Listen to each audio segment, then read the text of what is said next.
Protégeme, Dios mío, me refugio en ti. El Señor es mi heredad, Me refugio en ti.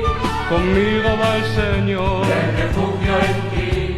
Protégeme, Dios mío, me refugio en ti. Protégeme, Dios mío, me refugio en ti. Saludos amigos, nos encontramos en este 13º domingo del tiempo ordinario y una vez más la palabra de Dios nos convoca hoy con 3 hermosas lecturas. Como cada domingo se nos van ofreciendo pistas, herramientas, elementos a nuestra consideración. Tenemos hoy un fragmento del primer libro de los Reyes en el capítulo 19, del verso 16 al 21. Es un episodio en que el gran profeta Elías, que es el símbolo del profetismo de Israel, que es el corazón del Antiguo Testamento, el profeta Elías le toca elegir por orden de Yahvé Dios a sucesor Eliseo y usa un signo ancestral del manto para captar a ese discípulo para que le siga. Porque cuando Elías desaparezca, Eliseo, el profeta de Dios, debe mantener viva la llama de la profecía, la voz de Dios. El signo del manto es el signo evidente de para qué sirve un manto: para proteger, para acoger. El manto de Elías es toda su vida, sus opciones por el Dios vivo, su defensa de la justicia. Toda llamada implicará cambios de mentalidad, de conducta y una opción por la que merece la pena. En la palabra de Dios siempre, cuando Dios llama a alguien, hay que cambiar. Habrá que romper con ideologías de mentalidades ancestrales, rutinarias, incluso normativas y tradiciones familiares, para poder seguir el proyecto de Dios. Lo veremos más adelante con Pablo, con María, anteriormente con Abraham, con Moisés, con todos esos personajes importantes de la historia. Una segunda lectura tomada de la carta a los Gálatas, en el capítulo 5, del 1 en adelante. Muestra la vocación de un seguidor del Señor, una vocación que es a la libertad, fundamentalmente en la libertad cristiana. Y llega Pablo a decir, para vivir en libertad, Cristo nos ha liberado. El cristiano debe vivir en plena y auténtica libertad, donde esas dos fuerzas de la carne y del espíritu puedan convivir y donde sea el espíritu que domine toda la lucha que hay en nuestro interior. El apóstol Pablo sabe que la libertad puede ser malinterpretada por el libertinaje. Todos lo sabemos. No obstante, el Evangelio es el don de la libertad para grandes hombres que tienen que recuperar constantemente como don de Dios. La libertad tan importante y tan radical. Pablo proclama y reclama a los cristianos la consecuencia de su vocación a la libertad. La libertad usada positivamente, que es la fuerza inaudita. Y deja claro que la libertad debe ser y debe experimentarse en el amor fundamentalmente. Sin el amor, la libertad cristiana también estaría herida de muerte. No se trata solamente de matrices o de pura retórica. ¿De qué nos vale la libertad desde el odio? ¿Dónde nos lleva la libertad sin reconciliación? Durante toda esta carta, Pablo se ha mantenido en una actitud irrenunciable a los valores del Evangelio que él predica, que recibió por revelación y por el que da la vida. Ese Evangelio es la experiencia más grande de libertad que jamás hubiera podido soñar. Ahora, en la parte práctica de la carta, sobre todo en el versículos 5 y 6, vuelve de nuevo sobre el tema. La libertad verdadera es un don del Espíritu. El libertinaje es una consecuencia del egoísmo, dirá él, de la carne, como a Pablo le parece bien decir, la carne, los bajos instintos. La carne es todo en este mundo que nos ata a cosas sin sentido, los bajos instintos. El cristiano, como hombre que debe ser del Espíritu, está llamado a ser libre y a no esclavizarse en lo que no tiene sentido. Fundamentalmente, podemos resumir ese texto de esa carta hermosa de Pablo hoy a los Gálatas, tan importante para nosotros los cristianos, tan recurrente que sería también el poderla leer, reflexionar, porque toda la carta está centrada en este tema, fundamentalmente en ese capítulo 4 y 5. Y en el Evangelio de Lucas, en el capítulo 9, del 51 en adelante, que hoy vamos a leer, se nos da una manera de seguir a Jesús, renunciando a la violencia y a las ideologías de muerte, la cultura de la muerte. La lectura del Evangelio expone una ocasión clave de la vida de Jesús en el momento de ir a Jerusalén, aquella famosa subida a Jerusalén, que significa el comienzo del viaje hacia la ciudad santa, que en este tercer evangelio se recarga de un sentido teológico especial, porque se intenta presentar de la forma más efectiva la actividad de Jesús como profeta, a la vez que el evangelista se vale de la significación de ese viaje para enseñarnos a ser discípulos de Jesús. No están claras las referencias geográficas del viaje, porque tal vez no interesa mucho. Nos encontramos con una insistencia clara en que Jesús se dirige a Jerusalén, va camino a Jerusalén, e ir a Jerusalén es ir también a la pasión. Estamos casi en el centro del Evangelio de Lucas. Y este Evangelio, a diferencia de Marcos, quiere privilegiar toda la subida a Jerusalén, que será en realidad una bajada al abismo de la condena y de la muerte. Nos encontramos con este texto donde aparece la repulsa de Jesús en Samaria y la exigencia del discipulado. Jesús ha pasado por Samaria, que eran enemigos de los judíos, y allí lo han rechazado. Allí incluso los discípulos han pedido mandar fuego contra ellos de manera violenta. Encontramos este aspecto en que Santiago y Juan son protagonistas.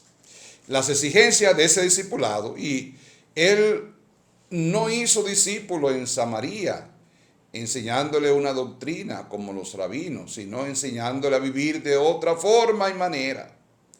La renuncia a la violencia que propugnan los hijos del Zebedeo, porque no ha sido Jesús recibido en Samaria, es ya una declaración de intenciones. Lo es también que el profeta Galileo vaya a Jerusalén pasando por el territorio de los herejes samaritanos, para anunciarles también el mensaje del reino. Son rechazados y Jesús cuenta con ello, pero no se le ocurre incitar a la condena ni a la violencia. Este es un aspecto determinante del seguimiento de Jesús según Lucas, que merecería la pena comentar este episodio como paradigma de la actitud básica de Jesús en su decisión de ir a Jerusalén. Por eso, inmediatamente después de la decisión de Jesús, se nos presenta el conjunto de la llamada de Jesús a seguirle. La forma y la manera distinta de lo que sucede entre Elías y Eliseo. Aquí es la palabra directa de Jesús o la repetición de lo que quieren ser sus discípulos o los que quieren informarse como si fueran candidatos. Pero la radicalidad es la misma. Es una llamada para seguir a Jesús que ha decidido jugarse su vida como portavoz de Dios delante de los jefes y señores de este mundo que están en Jerusalén. Lucas quiere que los discípulos también tomen conciencia de lo que es este viaje, este proyecto y esta tarea. ¿Para qué seguir a Jesús?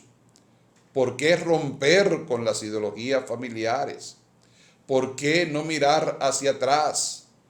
Porque la tarea del reino de Dios exige una mentalidad nueva, liberadora. Hay que despojarse de muchas cosas. Los seguidores de Jesús tienen que estar en camino como Él. El camino es la vida misma, desde una experiencia de fraternidad y de servicio. Los textos de seguimiento que Lucas ha tomado del Evangelio del itinerante, probablemente galileos radicales, no tienen por qué ser caracterizados como filosóficos, cínicos.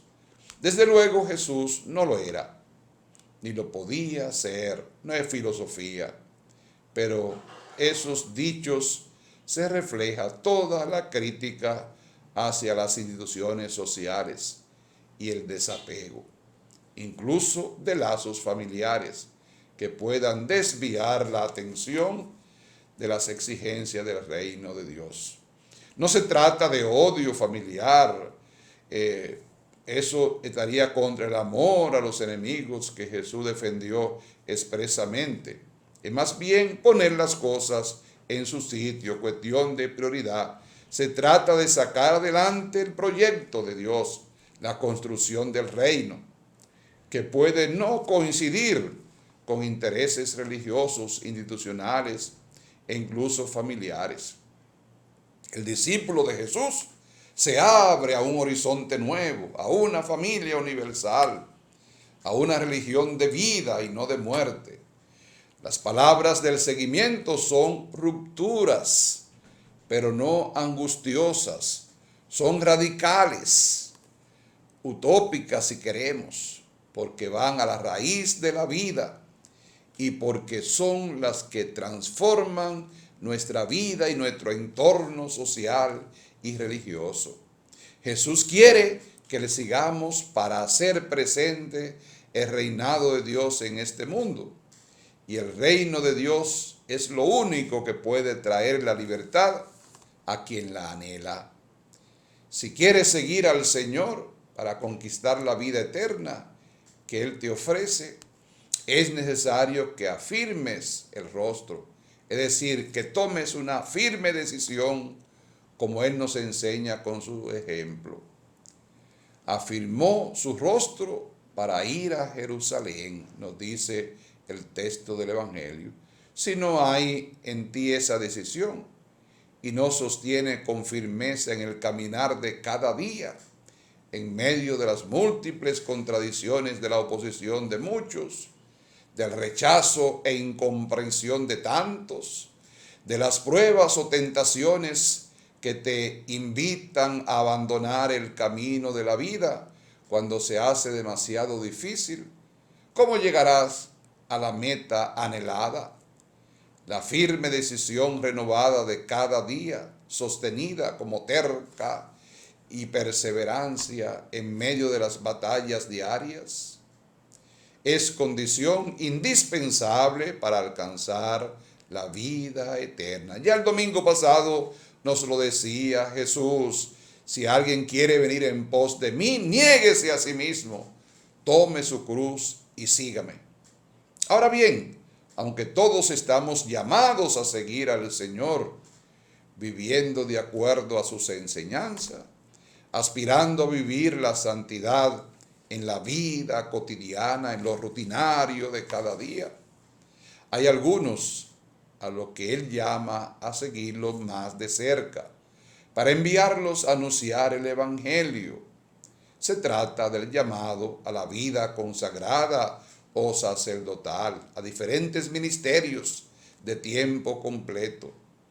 Ante este llamado a la vida consagrada, diversas pueden ser las reacciones por parte del elegido, dada la exigencia y radicalidad que implica esa vocación. Algunos, renunciando a todo tipo de comunidades y seguridades humanas, con coraje y enorme generosidad responden: te seguiré a donde quiera que vaya. Y así lo hacen. Otros, en cambio, ponen condiciones. Está bien, pero déjame primero. Los invade el miedo, lo vence el temor y la desconfianza en Dios. Se aferran a falsas seguridades y huyen como pueden, dilatando interminablemente su respuesta, o acaso pronunciando un rotundo no, como en el caso del joven rico que hemos leído también en otro momento en el Evangelio. Aquellos que le ponen condiciones al Señor, Él responde: el momento de responder es ahora, no mañana. Yo te llamo hoy, no te llamo para mañana, para cuando haya conocido mejor el mundo, para cuando sea más maduro, para cuando tengas una carrera. Te llamo cuando para ti, en el momento de responder, el Señor es importante y te cuestiona. El Señor, que nos conoce a cada uno, sabe cuál es el momento apropiado. Así, cuando también hoy Él pronuncia ese sígueme en el corazón de su elegido, cuando le muestra con claridad aquello para lo que ha nacido, es que ha llegado el momento de responder, aunque ello traiga consigo múltiples y dolorosas renuncias y reparaciones. El Señor que llama y consagra para la misión. Quien es llamado por el Señor no debe quedarse mirando hacia atrás. Considerar todo lo que deja, todo aquello a lo que tiene que renunciar, sino que confiando en el Señor, ha de mirar hacia adelante, hacia el horizonte, ha de considerar todo lo que va a ganar. Yo les aseguro, dice el Señor, nadie que haya dejado casa, hermanos, hermanas, madre, padre, hijo o hacienda por mí y por el Evangelio, quedará sin recibir el 100 por 1. Ahora en el presente, casas, hermanos, hermanas, madres, hijos, hacienda, con persecuciones. Y en el mundo venidero, vida eterna.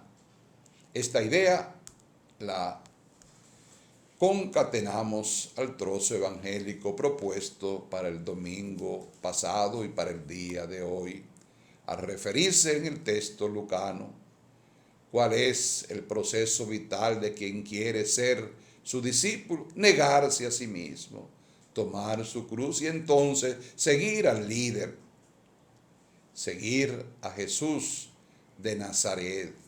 Y esta es una invitación a todos los seguidores de Jesús, a todos los discípulos, a todos los cristianos, cada día ser consecuente con este llamado. Y no es que no hayan tentaciones, y no es que no hayan provocaciones, pero el Señor que te llamó no te va a dejar solo nunca, porque va siempre a decirte al oído, te va a susurrar, no temas, porque yo estoy contigo. Que Jesús de Nazaret nos ayude a asumir nuestro compromiso de cristiano y todo lo que esto implica. Feliz jornada para todos. Protégeme, Dios mío, me refugio en ti. Mi suerte está en su mano, Me refugio en ti.